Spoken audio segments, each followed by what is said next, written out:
Hey, Ross here. We just put a spinner video out. If you haven't checked that out, make sure you do. And that's kind of why we're doing this video. We had a lot of questions on that. And a lot of the stuff, we can only put so much in a video, realistically, right? It's not A to Z. And some of the private questions and even a couple comments that we got was like, how far back do you put your stuff? And I totally get that. But when somebody asks that, I think that they maybe, not to sound like a wiener, but I realize that they haven't done a lot of this. And the reason is things change so much, both throughout the day, of course. If we early in the morning to the afternoon, you have to realize by the time this video comes out, in most cases, it's 3 days minimum. And I would say in most cases, it's over a week. And so obviously things are going to change a lot. This is not crankbait fishing. The other reason is the same thing, but totally different in that 30 back on one side is not 30 back on the other. 0.2 of a mile faster or slower is totally going to change that depth. So 30 is no longer 30. Unlike a crankbait that's fairly consistent, assuming you don't have weight on it. But, again, you put a snap weight on a crankbait, it's a whole new game as well. Lead changes the thing totally. So once you put that on there, I don't think people realize just how much it can change. I've hit bottom in 30 feet of water with 30 feet of line out with just a 1 ounce sinker because of the current and the speed. It was literally just pushing that thing right on the bottom. And then other times it's almost like a top water because that current's going different and it's pushing it to the top. That's also why a fish hawk is so important. But don't worry about, and that's kind of what we're going to talk about, is how do you know how deep your stuff are? Why are you doing what you're doing? Is don't worry about as much as how many feet back are on that other than to duplicate it. Everybody wants the simple, easy way out of things. And, as they often say in life, the shortcut is often the longest road. And that's really the case with this too. So, I've made my own dive charts kind of just by ground and pound, if you will, with the bead chain sinkers. We got a couple different types here, but just something like this is what you've seen me primarily use in our videos. And, make sure you check out, because we've gone in really in depth on this as well in some of our spinner videos. So in those playlists or whatever, go check some of those other spinner videos out that we've done through the years. I think this will also help you because, again, you can only cover so much in one video. But specifically to the depth thing is I basically, even at this stage in the game, I'm doing and changing this every day. Meaning, I know that 30 back is not 30 back on Monday or Tuesday or at 9 in the morning or 4. And I've made dive charts kind of in my mind to get me roughly in the game by basically pulling and hitting bottom and doing that whole thing. And there's a lot of different rules of thumb, but they are way off. But like the little 1 ouncers here like this, at 1 mile an hour, 2 is 1, meaning 50 feet back is roughly 25. Very, very rough number, just so you know, to start with. But what I would tell you to do when you guys get out there is, you just need some water time. This is not going to be as simple as 50 back on a crankbait or something like that, like husky jerk, which is going to be pretty much about the same. I don't think speed and things change it that much. But as you guys know, much like a dipsy diver on the port to starboard, I'm betting you've had bites so you get way more on one side versus the other. It's probably a depth thing, and it's not where you think it is, even though it's the same number on one side of the boat as it is the other. Obviously, a whole nother conversation is calibration and getting these things, because even 5 feet of line difference so many days makes a huge difference because they're either too shallow or too deep or maybe even hitting bottom. So again, sometimes I just go out there and I work the bottom, and a lot of times at the beginning of the day, my first line out, if you really watch our videos really closely, little tip here is you'll see me reeling a bunch of line to hook the board back up. I'm hitting bottom with that sinker and seeing what that takes to hit bottom, and then I'm working up from there. So let's say I hit bottom at 70 feet or whatever it is.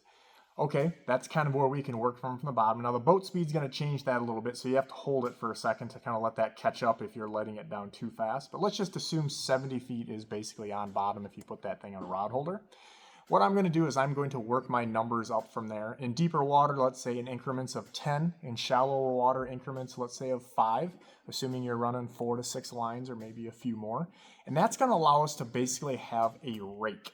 And so we want it to look like a V out there. I want it my deepest stuff on the inside. I know that's the opposite of what a lot of you guys like to do, but when you're pulling live bait or you're pulling weight stuff like that, that's what I want, because I don't want that outside line to hang up and then just have a hot mess. Typically, that's also the line that we're going to need to check the most, for junk fish, getting hung up, zebra mussels, whatever it may be. But also, I want my highest stuff, for fishing like this way. A lot of times those fish are a little spooky. And so I want to also have my shallow stuff way far out. So some cases, we're not very far down at all.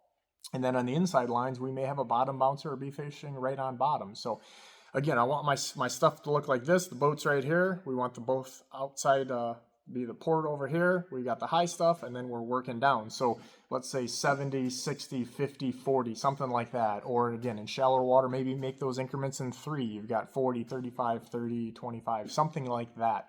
But the most important part is the reason for that is we want to have a rake. So even if we're off a little bit, or as that boat turns, all those things are going to lift up and go down. There's just kind of like, it's like a puppet. You're a little puppeteer with that. And that's why we're always just kind of, if you watch the spinner videos, we're giving you little tips on how we're triggering some of those bites. But the big thing is having those spread out, we're still going to cover the column. So it really doesn't matter how deep it is as long as we're covering the column and we're not hanging up or we're not excessively too high. So again, when people ask like, well, how far back? You didn't tell us how far back in that video. Yeah, not to be a wiener, but that just shows to me that you haven't done a lot of this, and this is going to make it where you catch a lot more fish, and especially throughout the day.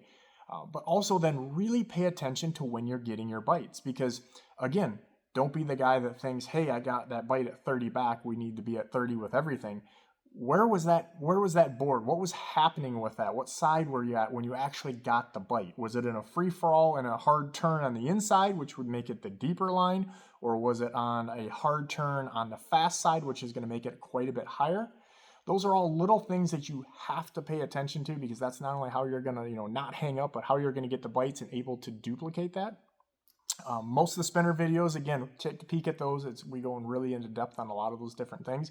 I'm using just a bead chain sinker, and all I do is just add a little swivel at the end of the swivel there. Actually, I just had a snap. This is a number 3 VMC little dual lock there. And Fish USA's got these. They got different types. They got the straight types. They got the keel types. They got the bent types like this. A little bit of personal preference goes in there. I just use what I use. I like what I like. But I'm not telling you that that's going to make the end world difference. But Fish USA's got a whole bunch of different types of these, and carry a variety.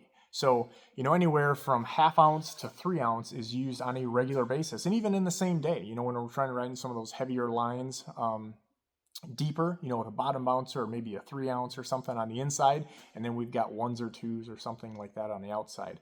The big thing is I don't want to get too long of leads. And so at that point, I'm going to start using a heavier sinker. I like the lightest I can get away with. It's kind of like jig fishing, generally speaking. The lighter sinker you can get away with, the better off you are. And I think I get more bites often. But the problem is once you start getting 60, 70, 80 feet out and you do those turns like we talked about, now all of a sudden we got a problem. You're hanging up on the bottom, you have a lot more time in and out. And so at that point, I'm going to start putting a little bit bigger sinker on there. Go from 1 ounce to 1.5 ounces, or go 1.5 ounces to a 2, or a 2 to a 3, so that I can actually not have a ton of line out. Because, you don't want to get too heavy at the same point. I know it's kind of talking out of both sides of my mouth, but once you get too big of a sinker, you're going to have almost a vertical swim. In a lot of cases, that's not going to be good. The video we just put out, we caught a lot of fish on a nearly vertical swim. There was some of the heavier sinkers. The fish were very bottom oriented, and we were kind of snaking the boat back around and things like that. Day in and day out, that's probably not the best way what I've experienced. But again, just like anything in fishing, you have to, modify things a little bit and keep an open mind, and then pay attention to what is working or what is not working. A lot of different ways to do it, a lot of different ways to slice that pie, if you will. But sinkers, paying attention, making your own little depth, those are all things, just take a little bit of time to do that so you get a little bit of confidence, so you're not out there just wondering like, well, how far back? Or please don't listen to someone on the internet like me and say, oh, 40 back, that's what you got to do. Because you need to know the current, the speed, the angle, all of those different things go in a lot in order to make sure that you have, the right speed and depth and all that good stuff. You guys love rules of thumbs. I'll give you a few, but rules of thumbs are meant to be broken. When you're in less than, let's say, 25 feet of water, most cases I'm going to use 1 ounce or less. When you're going faster, then all of a sudden we have to speed up. Now, if that's, let's say, 1.2 miles or less, those lighter sinkers excel. Once you get over 1 mile an hour, a 1 ounce sinker really rides up very, very quickly. So that 2 to 1 thing where I said 50 back is like 25. Once you start going 1.3, 1.4, it's probably like 15 down instead of 25. So that's why the number things, when you ask, it really doesn't matter. Just a little bit of difference is going to change things a lot, and why that kind of staggered rake thing that I mentioned is so, so important. But as you're going faster, you obviously need more weight so that you don't have to have a ton of line out, and we can see the bites better, and we also aren't hanging up when we're doing little turns and things like that, and just snagging other lines when we're trying to run more than a few boards as well. So mess with that stuff. If you want more on this, book us for an educational trip. We do a lot with the spinner stuff. We do a lot with the electronic stuff. Those are two things that are really difficult to do on a video thing without having somebody kind of see that firsthand. And we've done an awful lot of those through the years, and we'd love to have you for that as well. So other than that, if you need a little more info, make sure you check out some of our playlists. We get a lot of questions every day. Very fortunate. Appreciate you guys digging into that with us. But make sure you check out the playlist, because a lot of, and when I say a lot of, I mean almost all of those questions are answered in some of our videos that we have. And we broke down some of those playlists by different types, electronics or spinners or whatever it may be, so that you can check those out. Matter of fact, we just had that video, like I said, drop a week ago. Spinners, that's what I know. We're going back to fishing.